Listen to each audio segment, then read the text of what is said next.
स्वागत और आदरपूर्वक नमन और हार्दिक अभिनंदन। आप देख रहे हैं विश्व शांति दर्शन, जिसके जनक हैं विश्वधर्मी प्रोफेसर डॉक्टर विश्वनाथ कराड, और सिलसिला बना हुआ है महाभारत काल की कुछ अनकही और अनसुनी कहानियों का।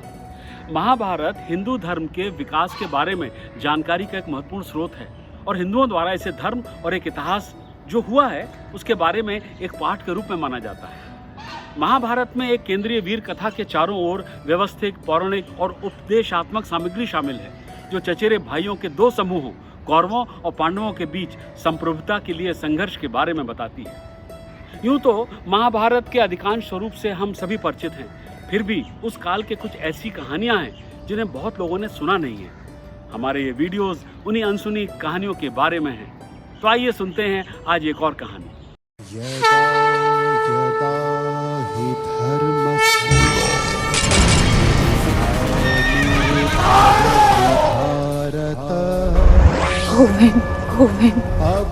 अभ्युत्थानम् अधर्मस्य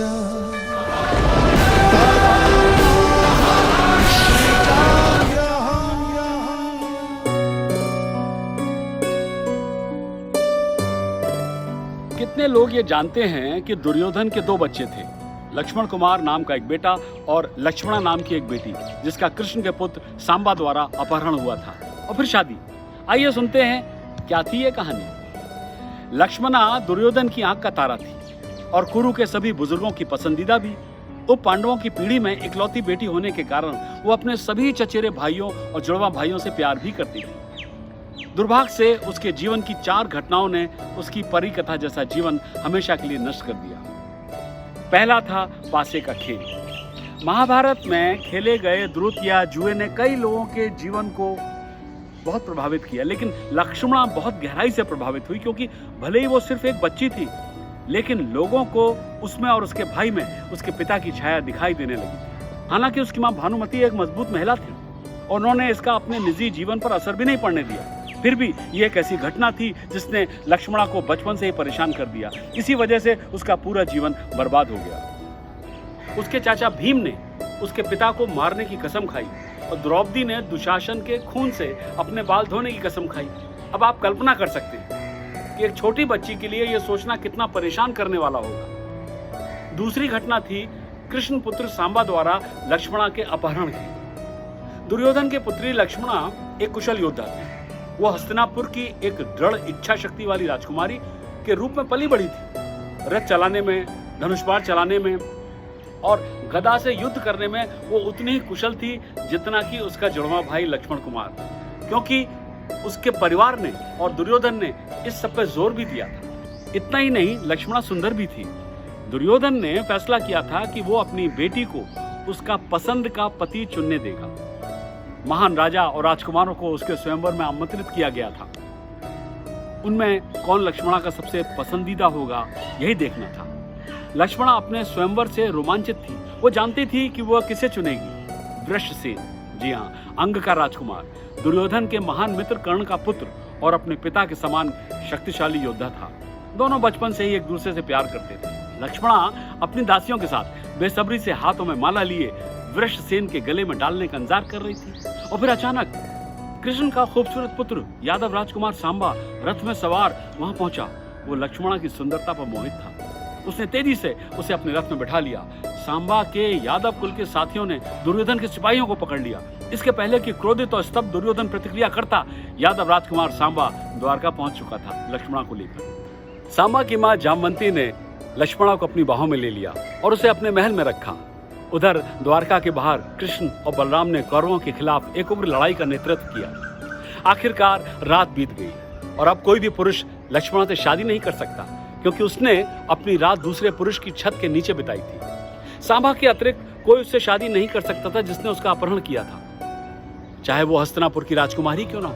भले ही वो दुर्योधन की बेटी थी, उसने याचना की, लेकिन पितामह भीष्म के नेतृत्व में घर के बड़े बुजुर्गों ने, जो अडिग थे, और अंत में दुर्योधन की बेटी लक्ष्मणा का विवाह कृष्ण के पुत्र सांबा के साथ ही हुआ।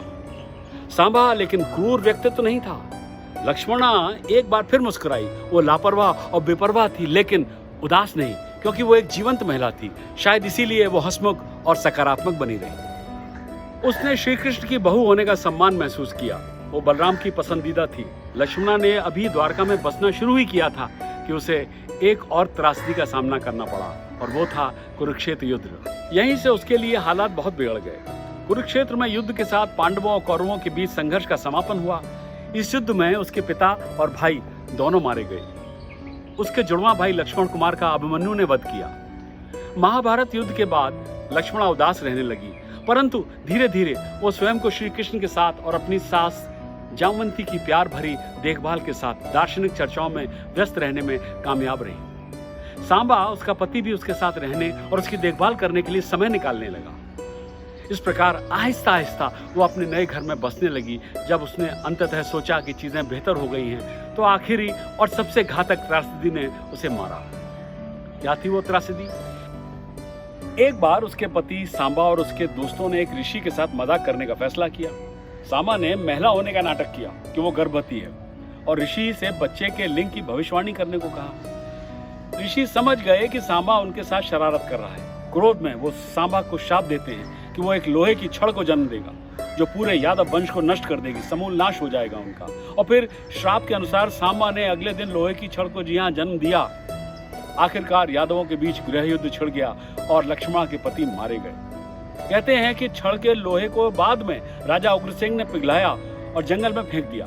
अंत में जरा नाम के शिकारी ने उस लोहे का इस्तेमाल करके एक तीर बनाया जो जरा की गलती से श्री कृष्ण के पैर में लग गया था, जिसके बाद उन्होंने अपना शरीर त्याग दिया।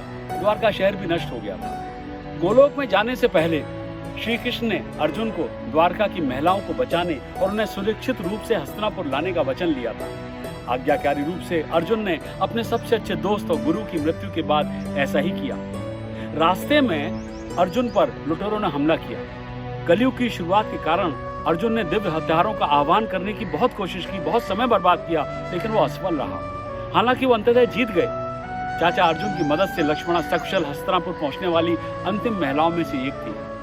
अर्जुन उसे बहुत लाड प्यार करते थे और उसकी बहुत देखभाल करते थे, लेकिन वो अपने अतीत के आघात से पूरी तरह उबर नहीं पाई थी। इसके बावजूद लक्ष्मणा ने शालीनता से लंबी जीवन को व्यतीत किया और परीक्षित के पुत्र और उत्तराधिकारी जन्मेजय के जन्म के कुछ दिनों बाद उसकी भी मृत्यु हो गई। तो ये थी दुर्योधन की पुत्री लक्ष्मणा की अनसुनी कहानी। आशा करता हूँ कि आपको पसंद आई होगी। महाभारत काल की ऐसी ही अनकही और अनसुनी कहानियों को सुनने के लिए सब्सक्राइब कीजिए विश्व शांति दर्शन।